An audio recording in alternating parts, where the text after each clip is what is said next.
Hi, and thank you very much for this opportunity. As introduced, I'm Fatima Junaid, and I'll talk about the enablers and disablers for women in academia in the Southeast Asia. And to do this, I will present a case of Pakistani women in academia. This presentation is a product of a chapter that I wrote for a particular book. And some part of it I'm now developing into a paper, so I thought I'll share. I see some Indian names, so I think probably some of the women academics or otherwise will be able to possibly relate to what I'm sharing.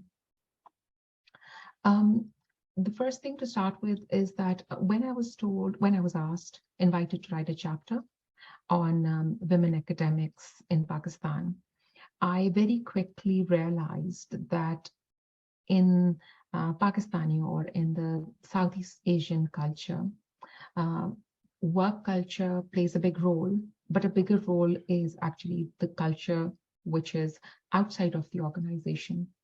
And so I made it a point that my contribution should emphasize on the point that personal factors, which are related to the women themselves and their lives, play a bigger role than the organizational factors in the way women academics grow and move forward.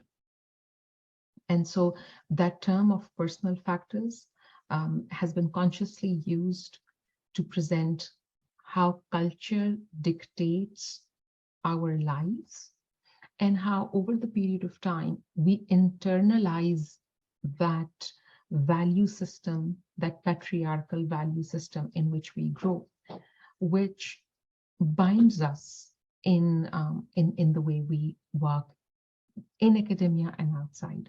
So that's the lens with which I'm going to do the presentation. A little bit of a context of Pakistan for those who may not know, and many of the Southeast Asian countries are sadly similar in statistics. So Pakistan is the sixth biggest population in the world, and the statistic is growing very quickly, like for instance in India and China as well. And women make up about half the population. It is a high power distance and a highly patriarchal culture.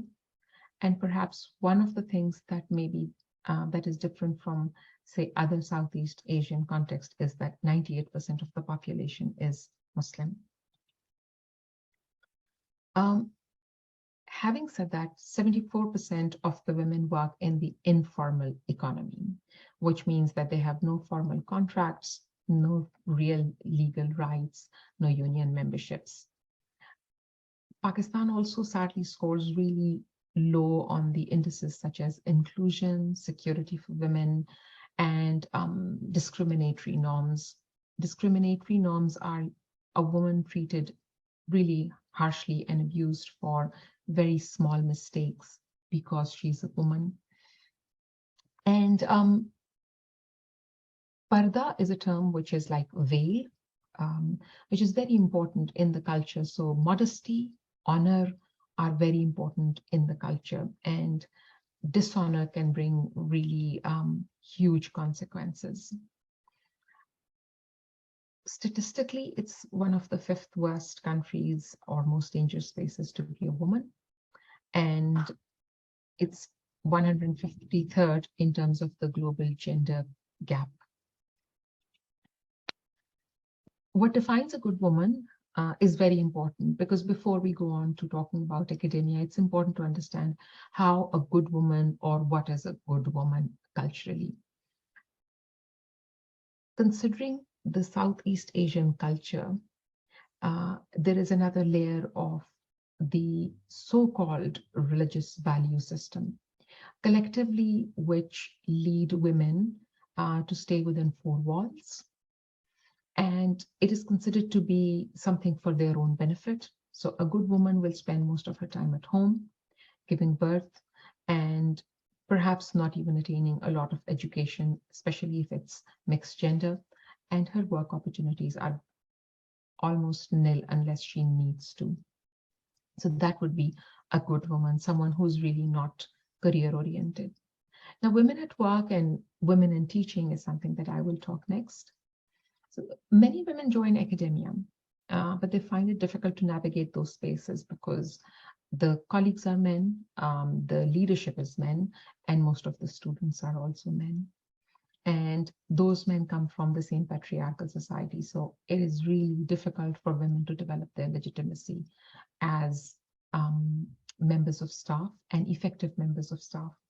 They're bullied, harassed, and often they don't report it because reporting it can cause dishonor or being defamed. So picking up from the previous presentation, invisibility many times is helpful because becoming visible means that their freedom will be taken from them. To present some statistics, out of 196 VCs within Pakistani universities, 14 are women, where 12 are VCs of women universities or women-dominated universities. So basically only 2 which are not female-dominated universities where women are VCs. So what happens is many women choose to stay at the mid-career because it provides the same kind of invisibility so that they can take care of their home and domestic side of the duties and also not be a threat to the leadership and therefore be protected from any negativity or any targeting that happens as soon as they lift their head up from particular positions. So perhaps that mid-career plateau becomes the safest place, but it is also a place of subordination. Considering that most of the women are sitting at that level, the problem is that it reinforces for women in their minds that that's where they should be. It sets a precedent. It sets a similar precedence for the younger generation who's coming forward. It also reinforces for the men who are in the leadership positions that patriarchy is the right thing because women anyway can't progress. So what happens and what are the biggest challenges? I choose to always discuss it from the perspective of ambivalent sexism, which is hostile and benevolent. So hostile sexism is easy to spot upfront that you can tell, which is, for example, harassment and exclusion, or it could also be abuse and physical abuse and all those kinds, where men generally will be hostile and tell women not to do something. Benevolent sexism is more problematic because it appears to be coming out of a position of protection and love, where men tell women to not go because it is for their own benefit, because it's unsafe to go, because it is men protecting women. In that, what happens is women get conflicted. They feel that men are protecting them out of love.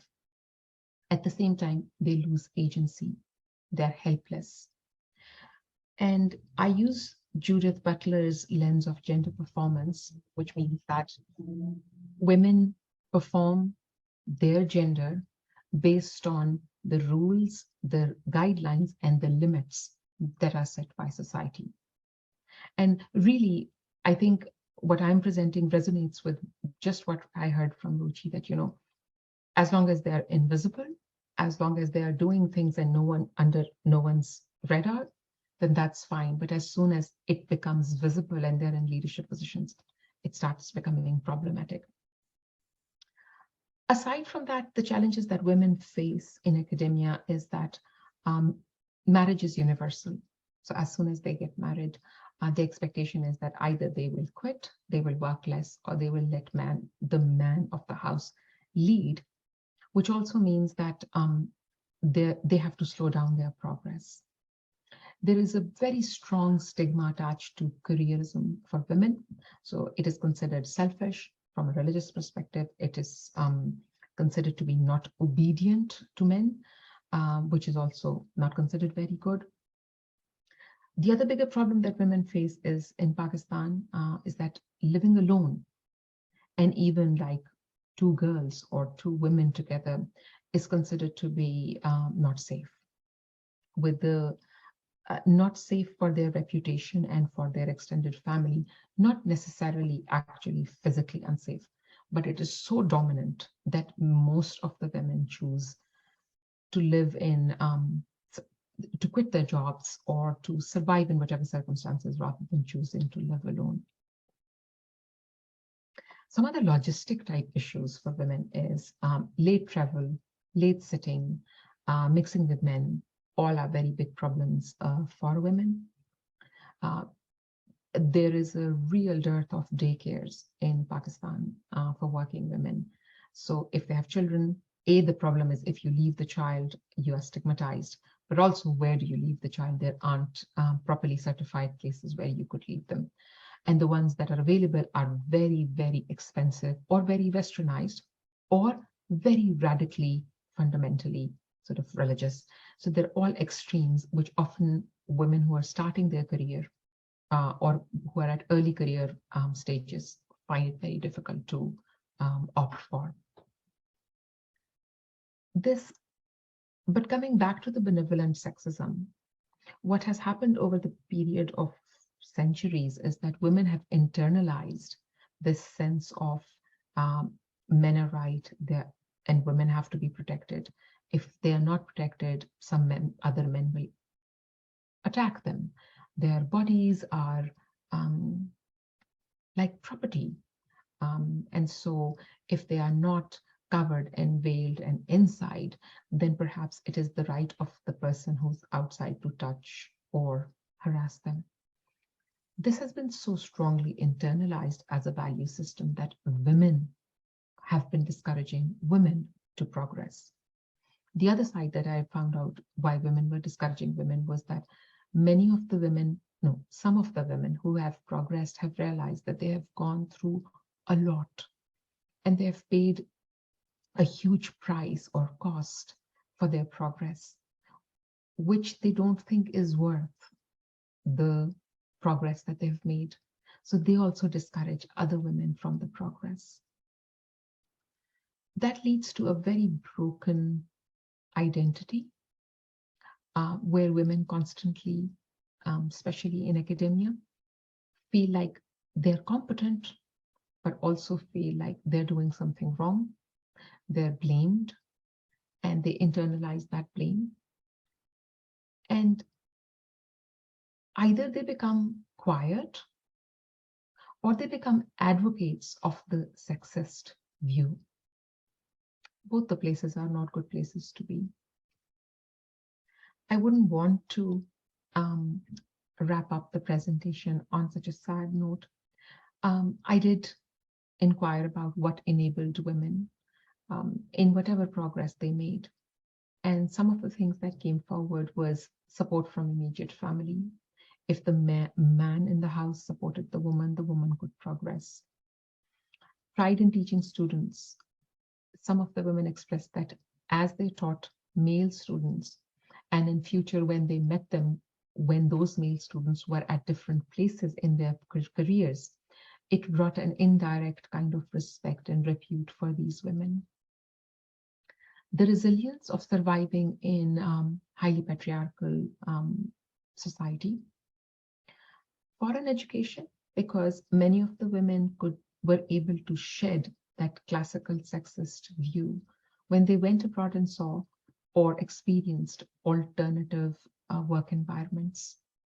And those instances where men or women mentored early career women.